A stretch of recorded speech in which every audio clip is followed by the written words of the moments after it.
Today, I want to go over one of my all-time favorite vocal plugins.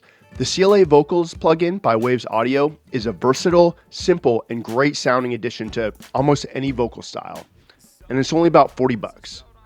Now, my DAW of choice is Pro Tools, but this plugin is going to work great on pretty much any other DAW, whether that's Fruity Loops, Ableton, or Logic Pro. Let's take a look. All right, I've got a session open here.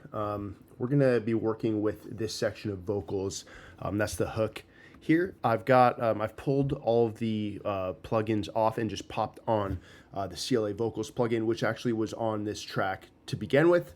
I'm going to play the vocals as they are, kind of raw, for you. And then we're going to open up the CLA Vocal plugin, and I will kind of show you step by step what each lever does, how it affects the mix. But first, I want to A/B kind of a dialed in setting that I've already applied here to the CLA Vocals compared with just the raw vocals, so you can really hear that difference. And then I'll walk you through kind of each lever, like I said, and what it does. So here's playback on just the raw vocals. I'll play it. I'll do this A/B twice. I'll do it once with the song in, and then I'll do that A/B test again with all of the instruments and everything pulled out, so you can just hear the vocals in isolation. So here is raw vocals with the song.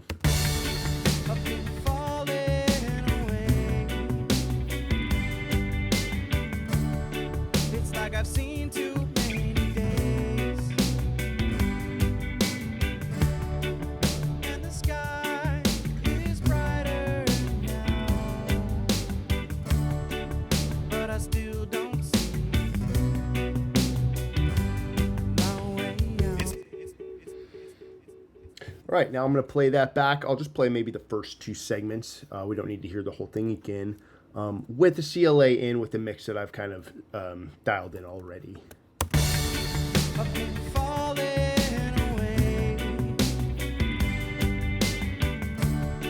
It's like I've seen too many days. And honestly, on first listen, I just dialed that mix before doing this video. I feel like I could even throw in a little bit more delay because the song is kind of spacey and ambient. So we'll do that when we pop this open. So let's get into it right now. Here is the CLA Vocal plugin on, the only insert, the first insert right there.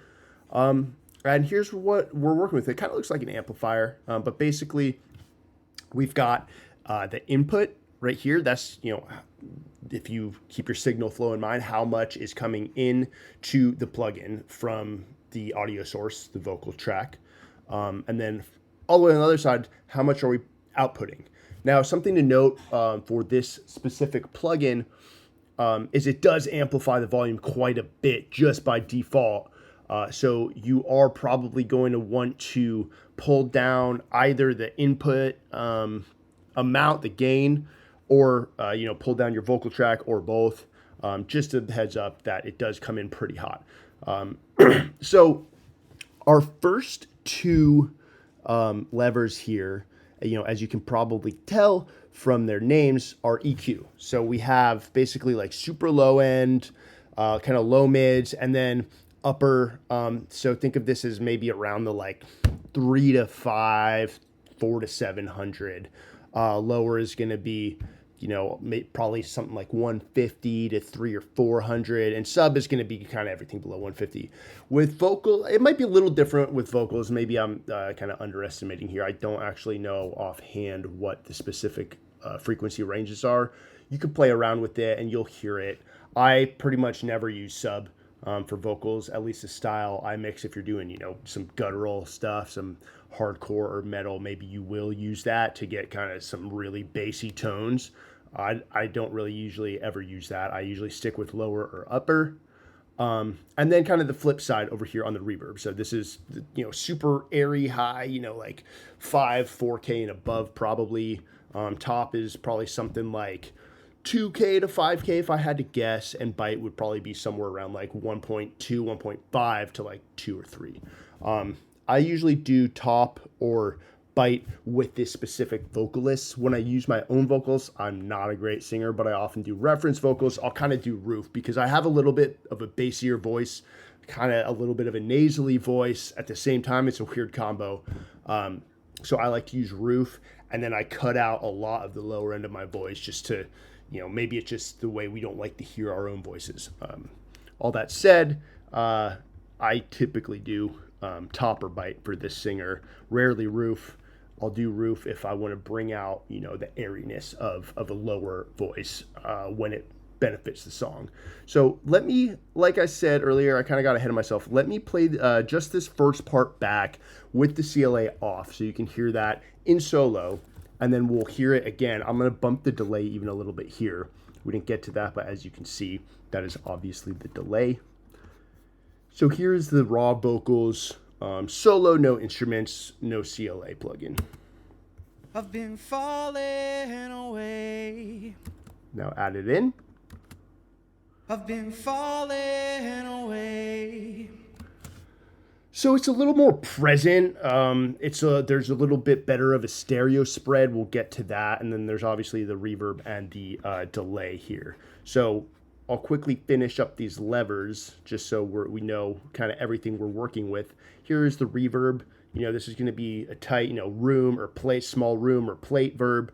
Large is going to be, a little bit more of like a concert hall or something. And then chamber's going to be really big, canyon style reverb or like auditorium, stadium stuff. So I'll play these. I'll kind of bump this up so you can kind of hear that. I've been falling. As you can hear, let me take out the delay too so you can really isolate it. I've been falling away. Super big, super long reverb. Then tight, it's a lot snappier, a lot closer, very minimal decay, very small tail. I've been falling away. For lead vocals, I'm typically using tight or large. If I use large, probably I'm not going to be boosting it all that much. Chamber, I might use for harmonies or an ambient section where I want kind of the vocals to be really washy. But you want to be careful with that chamber setting with lead vocals for most styles because it's gonna get really, really washy and vocals can pretty easily get lost in there. So I'm gonna put it back on large and bring it back down a little bit. Now I'm gonna turn this off so we can hear the delay specifically. Kind of same thing as you go up, slap to eighth, the quarter, the delay gets longer and longer. So if we have slap, that's just a quick slap back. I've been falling. I've been. Super snappy. Then the eighth, that's an eighth note delay, obviously. I've been falling away. And then the quarter is a quarter note. I've been falling away. And then the lever for the delay is essentially going to be like your feedback. On a normal delay plugin, you have the feedback, that tells you how many kind of repetitions you want. So with the quarter, if it's all the way bumped, with any of them, if it's all the way bumped like that, it gives you a lot. If you kind of pull it down a lot, it's probably just going to give you one, maybe two. Yeah, it gives us three, but they fade pretty quickly. Oh, by the way, I just did that. Figure I'd mention it. A quick key or a shortcut here. If you hold Option and click most stuff in Pro Tools, that's going to zero it out. If I go over here to the channel volume, Option on a Mac, Option click to 0. I'm going to undo that. That's just a handy shortcut if you didn't know it. Now I'm going to take this out again because on this side we have the basics, compression and EQ. And I'll get to the compression in a minute. And on this side is more of the effects type stuff. So here we have pitch. It's not really tuning very much, if anything at all. It's really ultimately a stereo spreader. So if I have it pulled all the way down, it's going to keep stuff basically as it is. It's going to keep the raw vocals, pretty dead centered. I've been falling. If I boost that all the way up, it's going to shoot them out left and right. I've been falling away. So if you're listening in headphones, you can hear pretty pronounced difference, all the way down here. It sounds like one vocal take I've been falling. dead center, and if you boost it all the way up, it's going to sound like there's, you know, a vocal take almost identical, because it is identical, but it's going to sound like it's coming from both ears at the same time. I've been falling away. And then I've been falling. I've been falling. these are a little bit more subtle, the difference. I like to stick with stereo or wide. I feel like spreader gets pretty phasey pretty quickly. Honestly, they all do if I really go too far above here. So I like to stick with wide or stereo. You're going to just have to kind of play with that. You could read up a little bit about it, and, you know, if you find something interesting, let me know. I just kind of go off of what I'm hearing and my experience using this. And what I find is that wide and stereo are a little more subtle in getting that stereo separation without sounding too phasey. So yeah, like I said, I keep it, you know, I rarely go beyond, you know, like 6 here. Unless again, you're going for a specific kind of like phasey, trippy effect. And lastly, let me pop back over here to compression. This is pretty self-explanatory. It's pretty easy. This is why I say this is a neat tool for beginners. If you're looking for a multi-tool plugin, it's not really an alternative to getting, you know, a pretty standard compression plugin, because you do want to know how compression works. You want to know about attack and release. You want to know about thresholds, all the, you know, all the good stuff about compression. This is just one slider, so it makes it easier, but you have very little control. But here you have kind of push, spank, and wall, and what that's doing is the higher you go up, you know, from push to spank and spank to wall, that is essentially changing the ratio.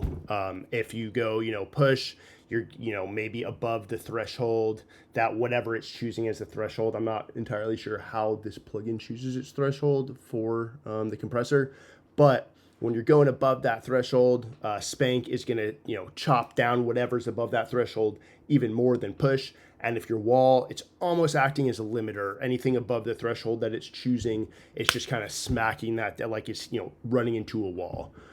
So again, this, like a lot of the other knobs, levers here, you're going to want to just play with to really see how they sound and listen back. I'll play with it a little right now, so you can just kind of hear. If you're listening in headphones, it's probably going to be a little easier to tell a difference. But ultimately, I'd say grab this plugin. It's pretty inexpensive. I think it often goes on sale. Waves are often on sale. We got, you know, Black Friday coming up at the end of the month. You can probably grab a bunch of Waves plugins, a bunch of, you know, reverb stuff, whatever you want. You know, check out Sweetwater. They usually have some great Black Friday deals. Anyway, I'll play with this so you can hear that reverb a little bit. I've been falling away. Obviously some volume gain there when you push it up. I've been falling away. You hear that everything's pretty much just, you know, squash. It's almost like a distressor if you're familiar with that compressor. I've been falling away. I've been falling. Little more subtlety there, a little bit more wiggle room. I've been falling. And this one is, you know, just pretty subtle, just giving you little boost of the lows, a little trimming of the highs. So I'll put everything back in and give you one more A/B, and then we'll wrap it up because I feel like I've gone on for too long. Again, any questions you want me to address any more of this specific plugin or anything else vocal or mix related, you know, if something came to your mind while watching this, pop it in the comments. I would be happy to do a video on that. I've got a bunch lined up, but I'm, you know, I want to hear what you guys think. I want to hear what you guys want me to take a look at, whether you want more plugin stuff, you want more setup stuff, you want more kind of analog stuff, miking things, stuff kind of out of the box. Yeah, just let me know. Let's A/B this one more time. Throw some reverb in there. I'm gonna go back to slab. I think that was a little better. And here's no plugin. I've been falling away. I've been falling away.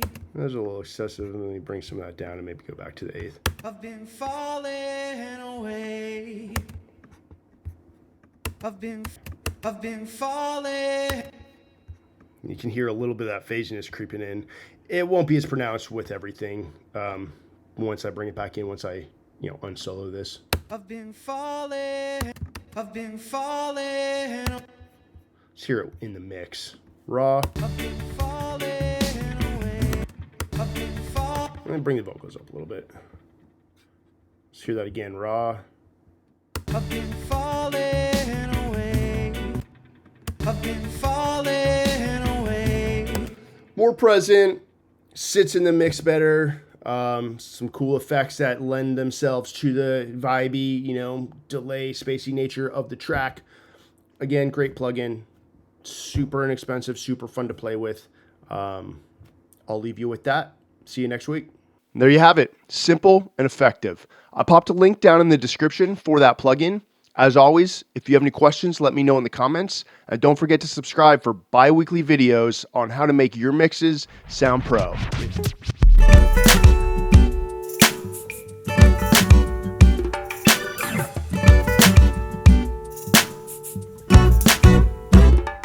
Solid hours and showdown sleep.